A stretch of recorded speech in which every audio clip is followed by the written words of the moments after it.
Joining me is the political panel, Cameron Milner, former Chief of Staff to Labor leader Bill Shorten, now Director of GXO Strategies, and Michael Costa, former New South Wales Labor Treasurer. Michael, Peter Dutton today again denied he had any inside knowledge before he bought those bank shares the day before Labor's bailout. The banks have been getting guarantees and everything beforehand. The record, the share price was a record low. So I made it a good investment. And Labor has offered no evidence to contradict him when he says he had no inside knowledge. Is this word good enough for you? Oh, absolutely. This is ridiculous. And the story today was even worse. I mean, the fact that you can add up a guy's property transactions, and being that he doesn't even own those properties any longer, but total it up and say that you've got a $30 million property portfolio is just bizarre. I could do that to Albo right now. I mean, I could add the Dulwich Hill property he just sold for $2 million to the $4 million property he's got, plus the other $2 million, and we can probably, induce a rental value for the other two properties the government provides and say he's got a $10 million portfolio. It's just ridiculous, Andrew, but it smacks of desperation. Look, I didn't think we'd ever get to the point. I thought it was going to be a minority Labor government. Clearly their polling is showing that Dutton's doing much better than they thought, and he could actually get a minority government. That's the only explanation for this ridiculous attack.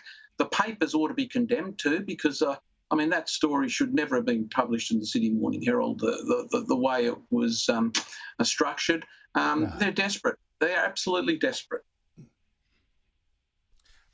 Cameron, look, you've been in the war rooms figuring out how to run campaigns.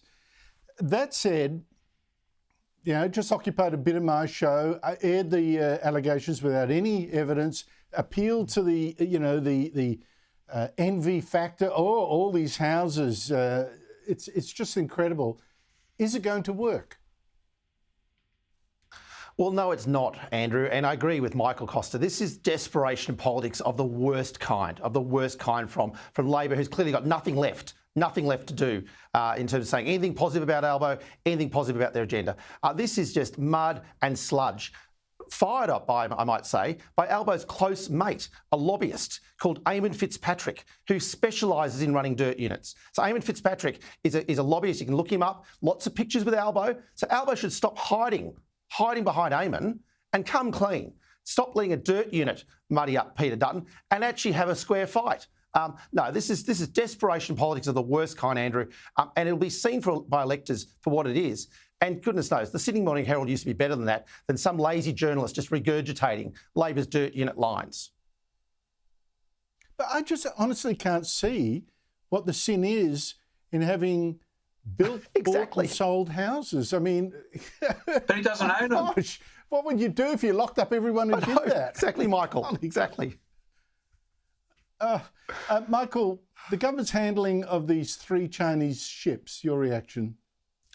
Oh, I think it's a disgrace, an absolute disgrace. And it shows that this government has been behind on defence and foreign affairs all through this last 3 years. I mean, their strategy to suck up to China for some short-term trade gain, and I'll reiterate the point I keep making when this comes up, China trades with us because it benefits it. It's not doing us a favour. If it didn't benefit China to trade with us, they'd go somewhere else. And that's the reality of it. The fact is that we're compromised. The fact that you've got to rely on a commercial airline to tell you that there's a Chinese flotilla floating off your coast and firing live ammunition, it shows that we have got no defence policy in this country. And really, this ought to be a central issue in the election campaign, and I think it will be. I think this will be damaging. If the opposition can get onto this in a more meaningful way and a more forceful way, I think this is an election issue of great proportion. I find it interesting, Cameron, that it was a Virgin Airline pilot that warned what was going on. It wasn't an RWF jet.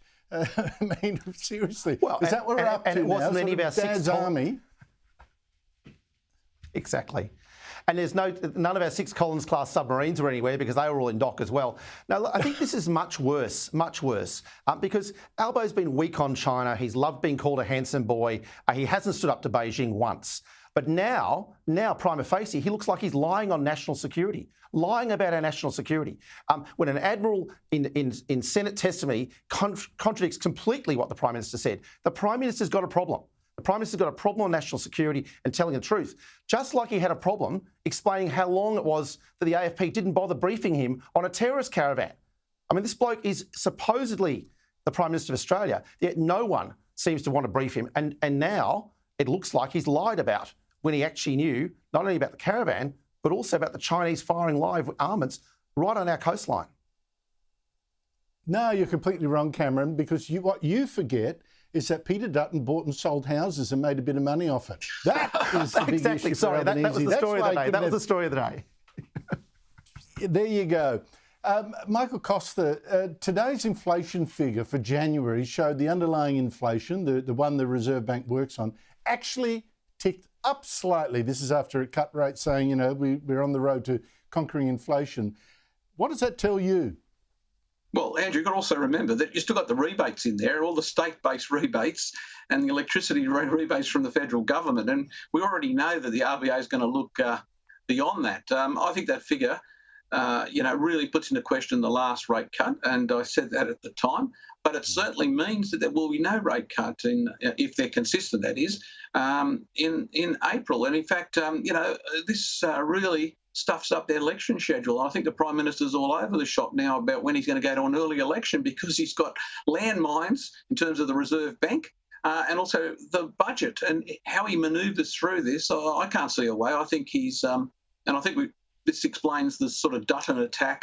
They are desperate. They haven't got a political strategy, and they're foundering in a most amateurish way. No, this is the point an excellent point. I think you were the first to raise last week that here we will have a Reserve Bank meeting during a campaign, almost certainly, where they will say, no, we can't cut interest rates. That's and right. That will be a real downer for the party. Michael Costa, Cameron Milner, thank you very much to you both.